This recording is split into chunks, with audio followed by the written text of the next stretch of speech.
It starts in the quiet moments, the ones no one else remembers.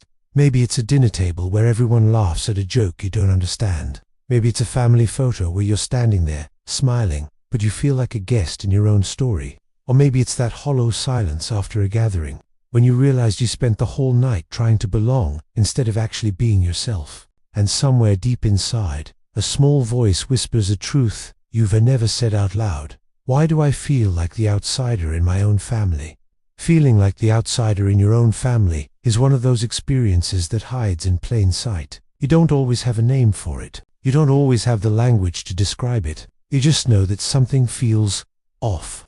Like you're standing behind a glass wall, watching a world you were supposedly born into, but never truly invited into. It's a quiet ache, the kind that grows slowly, the way a shadow stretches as the sun begins to set. Psychologists give it many names: emotional misattunement, insecure attachment, the invisible child syndrome. But you don't need terms to understand what it feels like. You've lived it. You've felt the way your words seem to land, differently than everyone else's. You've seen how your needs were treated like inconveniences, and you've spent years wondering if the problem was you, if you were too sensitive, too strange, too complicated, or simply misplaced. But let me tell you something tender, something true. This is not a story about defectiveness. It's not about being unlovable or difficult. It's about patterns, histories, and emotional landscapes you were born into without guidance. Families like to pretend they are natural sources of belonging, but belonging is not automatic. It is created through presence, understanding, and emotional safety. And when those things are missing, even a child surrounded by people can feel completely alone. Sometimes this outsider feeling begins early, in the smallest of moments. A parent who dismisses your excitement, a sibling who mocks your sensitivity, a household that values strength but not softness, noise but not nuance, conformity but not truth. Or maybe you were the child who felt too different, too introspective, too artistic, too emotionally aware in a home that didn't know what to do with depth. You weren't wrong. You just didn't match the emotional color palette around you. And over time, that mismatch becomes a quiet identity. You become the one who observes more than you speak, the one who walks on emotional eggshells, the one who adapts rather than disrupts. You learn to shrink the parts of yourself that don't fit, hoping someone will notice the pieces you keep hiding. You crave connection, but also fear that if people really saw you the real you, they might confirm what you've expected your whole life, that you read the odd one out. But here's the deeper truth. Feeling like an outsider in your family is more common than you think. It happens in homes filled with unspoken expectations, unresolved trauma, or emotional hierarchies where certain personalities get more space than others. It happens when a child becomes the different one emotionally, intellectually, or temperamentally. It happens when parents are present physically but absent emotionally. And it happens when love is conditional rather than freely given. This video is not about blaming families. It's about understanding the emotional architecture that shaped you. It's about tracing the invisible threads that made you question your place in the people who were supposed to be your home. And it's about something even more important: reclaiming the belonging that is already yours, even if the people who raised you never learned how to give it. Because you're not an outsider to life. You're not an outsider to love. You're only standing at the edge of a story that you're finally beginning to understand. The feeling of being an outsider rarely begins with a single event. It begins in moments so small, so ordinary, that no one around you realizes your life is quietly shifting. These moments accumulate like sediment, thin layers of experience settling into the corners of your mind until one day, without knowing how, you realize you've become the person who feels separate from the people who raised you. Maybe your story begins with temperament. Some children entered the world gentle, observant, deeply feeling. They absorbed the emotional weather of a room before they even learned to speak. And if they're born into a family that values toughness, loudness, certainty, children like this quickly become the sensitive one, the dramatic one, the strange one. Not because they're wrong, but because the family doesn't know how to meet a child whose inner world is so vivid. That mismatch creates the earliest quiet fracture. Or maybe your childhood home was full of people, voices, opinions, roles already assigned before you were even old enough to understand what was happening. In many families, the roles are set long before you arrive. There's the golden child, the peacemaker, the rebel, the favorite, the shadow. And sometimes, without any conscious decision, you're placed in the role of the outsider. The one who doesn't quite blend, the one whose needs don't fit the family narrative. You didn't choose that position. You inherited it. And for some, the outsider feeling begins with emotional misattunement, the kind that doesn't look dramatic from the outside. A parent who says, "You're fine," when you're visibly hurt. A sibling who laughs at the things that matter to you. A family that's too busy, too stressed, too distracted to notice the subtle ways you try to connect. Children aren't great at explaining emotional hunger. Instead, they internalize it. When connection isn't mirrored back, a child begins to wonder if their feelings themselves are too much, or not enough, or simply irrelevant. Maybe there were moments where you looked at the people around you and felt something was off. Their reactions didn't match your emotional reality. Their priorities felt foreign. You tried to understand them, but they never tried to understand you. And slowly, you learned how to stay quiet, how to keep your inner world tucked behind your ribs, hidden like a secret garden that no one else was allowed to enter. There are deeper, more painful versions of this story too. Homes where emotional instability ruled. Homes where addictions, stress, or unresolved trauma shaped the atmosphere. In houses like these, a child often becomes hypervigilant, always scanning, always watching, always preparing for the next emotional shift. You learned to read everyone else's moods, but no one learned to read yours. And when a child becomes the emotional caretaker, the outsider feeling becomes almost inevitable. You were part of the family, yet not supported by it. You needed, yet not nurtured. Some people grow up with the sense that they were fundamentally different from the beginning. Maybe you had dreams that seemed unusual to your family. Maybe you asked questions they couldn't answer. Maybe you felt things they dismissed. And in these small misalignments, the message sank in. They don't see me, not the real you, not the one beneath the surface.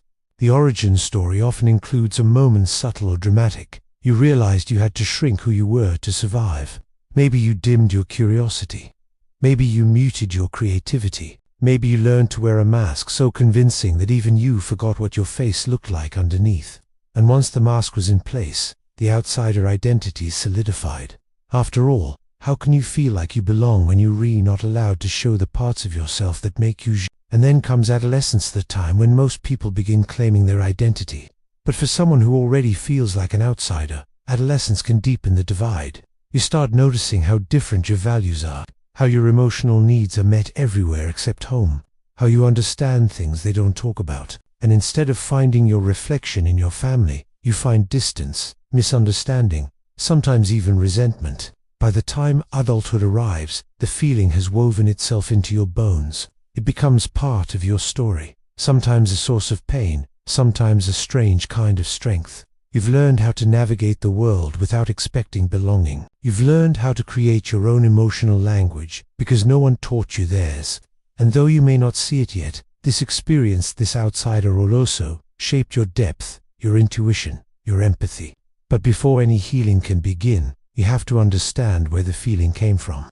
Because you weren't born an outsider. You became one through experiences that were bigger than you, quieter than you, and older than your understanding. And now, you're finally ready to see the truth behind the identity you never asked for. There comes a moment, often in adulthood, when you start connecting the dots, the quiet behaviors, the subtle patterns, the emotional reflexes you've never questioned. They begin to make sense.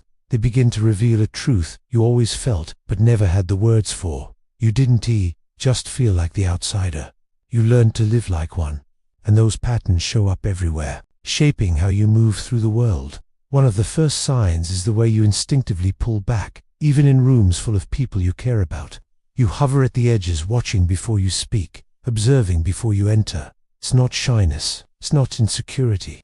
It's a habit formed from years of being misunderstood or unheard. You learned early that your inner world didn't land safely in your family, so you protected it. You became the quiet observer, the one who listens for emotional shifts, the way others listen for background noise. Another sign is the way you often feel like you're performing around your family. Maybe you slip into a role you outgrew years ago, the polite one, the agreeable one, the self-sufficient one. You adjust your tone, your preferences, even your posture. It's a subtle mask, a version of yourself that's easier for them to digest. And afterward, you leave feeling drained, hollow, wondering why being yourself around the people who should know you feels like walking barefoot across glass. You might also notice that you don't share your inner life with them. When something beautiful happens, or when something painful shatters your heart, your first instinct isn't to call a family member. You hesitate. You tell yourself they wouldn't understand, or it's not worth trying. This isn't coldness. It's self-preservation or recognition that vulnerability requires safety, and you never had that safety with them. There's another sign that cuts deeper: the constant self-questioning. You replay conversations in your head long after they've ended.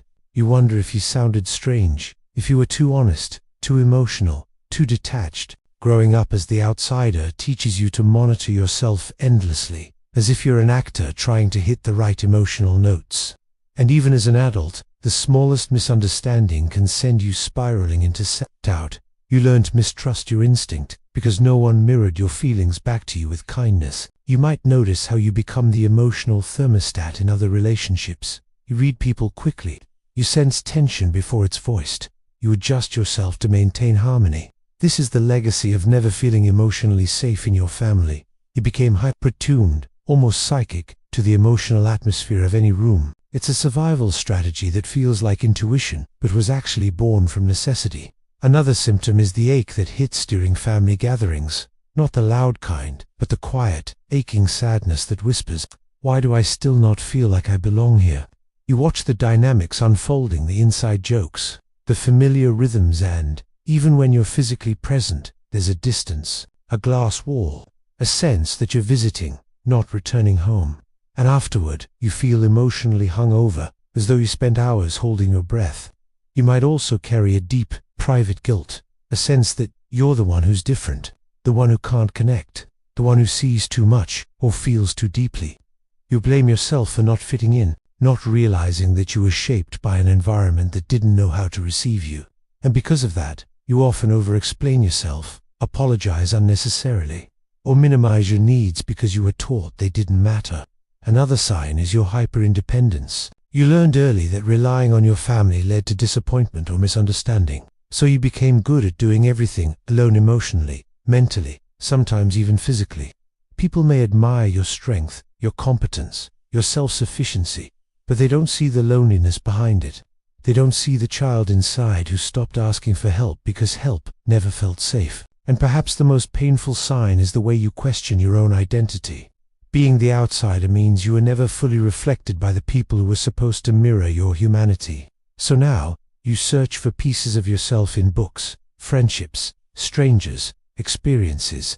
You try to understand who you are without the distorted lens you were raised under. Identity becomes something you build slowly, carefully, the way someone rebuilds a house after a storm. But here's what ties all the signs together. You've spent your entire life learning to adapt, not to belong. You've spent years trying to fit into a story that was never written with you in mind. These behaviors aren't flaws, they're responses. They're the psychological fingerprints of someone who grew up feeling emotionally out of place. And now, with clarity, you can begin to rewrite the patterns not by forcing yourself into belonging, but by understanding the truth behind why you've always felt on the outside looking in. When you feel like the outsider in your family, it doesn't just shape your emotions, it shapes your brain, your nervous system, and the way you interpret the world. And psychology has been trying to understand this experience for decades. Researchers studying attachment theory have long observed that children who grow up emotionally misattuned to their caregivers develop what's known as an insecure attachment style. This isn't about love being absent. It's about emotional signals not lining up. When a parent repeatedly misunderstands or overlooks a child's inner world, the child begins viewing themselves as other. Neuroscientists have found that the brain's mirror neurons, which help us feel understood and connected, activate differently in these children. Instead of experiencing resonance, they experience a kind of emotional, static and internal sense of mismatch. Studies from the Journal of Personality and Social Psychology show that chronic emotional misattunement leads to something called hypervigilance, a heightened sensitivity to emotional cues. Children who feel like outsiders often become finely tuned to the subtleties of their environment because they don't have the luxury of emotional predictability. Their brains adapt by constantly scanning for rejection, dismissal, or misunderstanding. This hyper-awareness, useful in childhood, often becomes exhausting in adulthood. Carl Jung, whose work on the shadow self has influenced generations of therapists, wrote that children develop shadow traits when their environment does not accept who they naturally are. These traits, the parts of yourself you hide, suppress, or deny, emerge strongly in people who grow up feeling like the family outsider. You learn to bury qualities that didn't fit the family system. Your sensitivity, your creativity, your emotional intensity, your intuition. These hidden parts become the shadow child, the one you carry quietly inside. There's also a concept in psychology called locus of control, which refers to the belief about whether your life outcomes are shaped by your actions or by forces outside your control. People who felt like outsiders often grow up with an external locus of control. When your emotional reality was dismissed, your needs ignored, and your perspective treated as wrong, you learn to assume that your feelings don't matter, or worse, that you can't trust them. This can lead to chronic self-doubt, self-gaslighting, and difficulty making decisions. Neurobiological research from the University of Berkeley has shown that emotional invalidation in early life can activate the brain's threat systems. This doesn't mean you're consciously afraid. It means your nervous system anticipates emotional danger, even when you're safe. It explains why you might feel anxious around your family, or why family gatherings trigger old wounds you thought you had outgrown. Another important piece is compassion fatigue. When you grow up hyper-aware of everyone else's emotions but your own needs go unnoticed, your brain adapts you become the fixer, the peacemaker, the mediator, and this constant emotional labor comes at a cost. Studies show that people in these roles experience deeper levels of emotional exhaustion and internalized loneliness. But here's the most important scientific truth of all. Your brain didn't fail you. It protected you. Every adaptation, hypervigilance, self-silencing, emotional scanning was your nervous system's way of trying to create safety in an environment where belonging was uncertain. The science doesn't explain away your pain, but it helps you understand it. It proves that you're not imagining the distance. You're not being dramatic. You're not too sensitive. You're responding to years of emotional patterns your brain had no choice but to adapt to. And now that you understand the neuroscience behind your experience, you're one step closer to reclaiming the belonging that was always your birthright. Here's the part no one talks about, the part you learned to swallow quietly, the part that stayed buried beneath years of forced smiles and polite family conversations. Feeling like the outsider in your family doesn't just shape who you are, it shapes what you believe you deserve, and that belief becomes a shadow you carry into every corner of your life. The dark truth is this: you learn to exist without expecting to be understood, and there is a loneliness in that ache so subtle and so familiar that you barely notice it anymore. It's the loneliness of being surrounded by people who know your history but not your heart, people who shared your childhood but not your inner world, people who call you family but have no idea who you've become. One of the harshest realities is that the outsider role often becomes a self-fulfilling prophecy. Not because you choose it, but because you were conditioned to believe that your voice doesn't fit the family rhythm. So you stay quiet, you pull back, you offer the version of yourself that won't disrupt anyone. And when they see only that small, edited version of you, they assume it's all you are. They never see the depth, the softness, the imagination, the emotional intelligence that lives inside you. And so the distance grows. Another painful truth is the guilt you carry. Outsiders often feel responsible for the disconnect. You wonder if you could have tried harder, if you should have understood them better, if you failed to be who they wanted. You carry this guilt like an invisible weight, always questioning your role in the emotional gaps you didn't create. You blame yourself for not fitting into a mold that was never designed for your shape. But perhaps the most devastating reality is how this outsider identity follows you into adulthood. It colors your relationships, your choices, your sense of self. When you grow up believing that the people closest to you don't get you, you start to assume that no one will. You become cautious, emotionally contained. You offer pieces of yourself slowly, carefully, waiting for the moment someone decides you're too much or too different. And when relationships fail, some part of you whispers, "Of course, why would anyone connect with someone like me?" There's also a grief that rarely gets acknowledged, a grief for the childhood you didn't have, a grief for the family connection you watched other people experience with ease, a grief for the version of yourself that you had to bury just to survive the emotional climate you were born into. It's the grief of a garden that never got enough sunlight, the grief of dreams that never had a safe place to grow. And then there's the fear, quiet but constant, that if you ever showed your authentic self fully, completely, without the careful editing, you'd be rejected all over again. This fear becomes the reason you struggle to express your needs.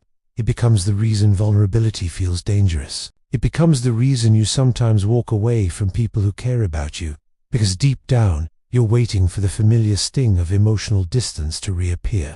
But here's the hidden truth inside the dark truth. You didn't become the outsider because something was wrong with you. You became the outsider because you were emotionally unmatched by the people around you. You were deeper than the shallow conversations. You were softer in a place that valued hardness. You were intuitive in a home that feared introspection. You were different in ways that required understanding. Your family didn't know how to give, and so you adapted. You wore a mask. You carried the world inside your chest. You built a life based on the belief that your true self was too strange or too intense to belong. But what no one tells you, and what you deserve to know, is that the outsider identity was never your true identity. It was a survival role, a shield, a shape you stepped into because the emotional architecture of your family left no space for who you really were. The dark truth isn't meant to break you. It's meant to help you see how much you've survived alone, misunderstood, but still deeply, fiercely you. Healing from the outsider, all dose and tea, mean forcing yourself to fit into a family mold that never matched your shape. It doesn't mean pretending the past didn't shape you. It means learning, slowly and gently, that you are allowed to belong to yourself, to the people who see you, to the life you're building now. The path forward begins with something deceptively simple: acknowledging your truth. For years, you minimized what you felt. You told yourself it wasn't that bad. You convinced yourself you were imagining things. But healing starts the moment you say, without apology, "I didn't feel understood in my family, and it affected me." That admission isn't betrayal, it's clarity. It's the moment you stop gaslighting your own heart. The next step is reconnecting with the parts of yourself you buried, the shadow child that learned to stay quiet, stay small, stay agreeable just to avoid feeling even more outside. This is where inner child healing becomes powerful. You don't have to relive every painful memory. You simply have to listen to the younger you who never felt seen. Sit with them. Let them speak. Let them tell you what they needed. You become the safe person they never had. And then, slowly, you begin to build identity from the inside outward, not from the outside inward. For someone who grew up feeling different, this step is liberating. It means asking yourself, what do I like? What do I value? What do I believe? What kind of life feels like mine? These questions aren't selfish. They're acts of self-restoration. Identity is not something your family hands you. It's something you grow into, like a tree finally reaching toward the light after years in the shade. Another path forward is practicing emotional boundaries. Not the rigid, defensive kind, but the compassionate kind that allows you to decide how close or far you need to be. You're allowed to love your family while also protecting your peace. You're allowed to show up without sacrificing yourself. You're allowed to interact with them as the person you've become, not the role they once assigned you. There's also a powerful shift that happens when you begin creating chosen family. People who see you. People who understand your emotional depth. People who meet you where you truly are. Belonging stops being something you chase and becomes something you cultivate, moment by moment, with people who value authenticity over expectation. And finally, the path forward asks you to gently challenge the belief that you are destined to remain on the outside. Because you're not. You never were. You were simply raised in an emotional environment that couldn't hold the truth of who you are. But now, as an adult, you get to rewrite the story. You get to choose connection that feels real. You get to express yourself without shrinking. You get to belong to yourself first, then to others. Healing doesn't erase the past. It expands the present. It makes room for the possibility that you were never the problem, only the one who felt everything too deeply to ignore. If you've made it this far, take a breath. Everything you just heard isn't just psychology. It's your story, your patterns, your wounds, and your incredible resilience. Feeling like the outsider in your family isn't a flaw in your personality. It's a reflection of the environment you were shaped in. And environments can be unhealthy. Families can be misaligned. Dynamics can be unbalanced. But you are still allowed to grow beyond what you came from. Maybe no one ever told you this, but being different isn't a burden.